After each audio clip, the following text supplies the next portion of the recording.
ഞാൻ എന്താ പറയാ.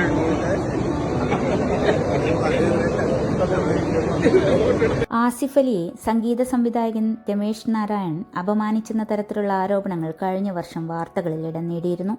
MT വാസുദേവൻ നായരുടെ 9 കഥകളെ അടിസ്ഥാനമാക്കി ഒരുങ്ങിയ ചലച്ചിത്ര സമാഹാരമായ മനോരഥങ്ങളുടെ ട്രെയിലർ ലോഞ്ച് ചടങ്ങിനിടെയായിരുന്നു വിവാദത്തിനാസ്പദമായ സംഭവമുണ്ടായത്.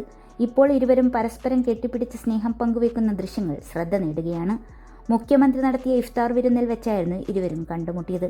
ഞാൻ എന്താ പറയുക നിങ്ങളോട് എന്ന് ആസിഫ് സ്നേഹപൂർവ്വം രമേശ് നാരായണനോട് പറയുന്നതും വീഡിയോയിൽ കേൾക്കാം. കഴിഞ്ഞ വർഷമായിരുന്നു വിവാദത്തിന് ആധാരമായ സംഭവമുണ്ടായത്. മനോരഥങ്ങളുടെ ട്രെയിലർ ലോഞ്ചിൽ പങ്കെടുത്ത രമേശ് നാരായണന് പുരസ്കാരം സമ്മാനിക്കാൻ സംഘാടകർ ആസിഫ് അലിയെയായിരുന്നു ക്ഷണിച്ചതെന്നാൽ ആസിഫ് അലിയിൽ നിന്ന് രമേശ് നാരായണൻ പുരസ്കാരം സ്വീകരിച്ചില്ലെന്നായിരുന്നു ആരോപണം. ഇതിന്റെ ദൃശ്യങ്ങൾ സമൂഹ മാധ്യമങ്ങളിൽ പ്രചരിക്കുകയും രമേശ് നാരായണനെതിരെ വലിയ തോതിൽ വിമർശനങ്ങൾ ഉയരുകയും ചെയ്തിരുന്നു.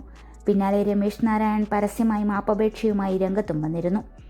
ആസിഫ് മൊമെന്റോ തരാനാണ് ഓടി വന്നത് എന്നത് തനിക്കറിയില്ലായിരുന്നുവെന്നും സംഭവത്തിൽ പൊതുസമൂഹത്തോടും ആസിഫിനോടും മാപ്പ് ചോദിക്കുന്നുവെന്നുമായിരുന്നു അദ്ദേഹം അന്ന് പറഞ്ഞത്. തന്റെ മേലുള്ള സ്നേഹം മറ്റൊരാളുടെ മേലുള്ള വെറുപ്പായി മാറരുതെന്നും അത് തന്റെ അപേക്ഷയാണെന്നുമായിരുന്നു ആസിഫ് അലി അന്ന് ഈ വിഷയത്തോട് പ്രതികരിച്ചത്.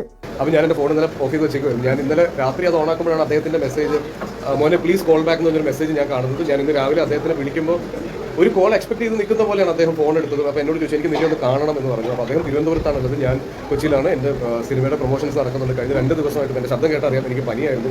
അപ്പോൾ ഞാൻ സാറിനോട് സാർ എനിക്ക് ട്രിവാൻഡ്രം വരാനുള്ള ഒരു അവസരം ഇപ്പോൾ ഇല്ല. അപ്പോൾ അദ്ദേഹവും കൊച്ചിയിലേക്ക് എത്താൻ പറ്റില്ല. പക്ഷേ ആ ഫോണിൽ കൂടെ അദ്ദേഹം സംസാരിച്ചതെന്ന് എനിക്ക് മനസ്സിലായി. അദ്ദേഹം ഒരുപാട് വിഷമത്തിലാണുള്ളത്. പല സമയത്തും സംസാരിക്കുമ്പോൾ അദ്ദേഹത്തിൻ്റെ ശബ്ദം ഇടറുന്നുണ്ടായിരുന്നു.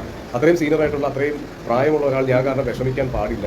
അത്രയും സീനിയറായിട്ടുള്ള അദ്ദേഹത്തെ കൊണ്ട് മാപ്പ് പറയിപ്പിക്കുന്ന അവസ്ഥ വരെ കൊണ്ടെത്തിച്ചു. അത് അദ്ദേഹത്തെ പോലെ ഒരാൾ ക്ഷമ പറയേണ്ടതില്ല.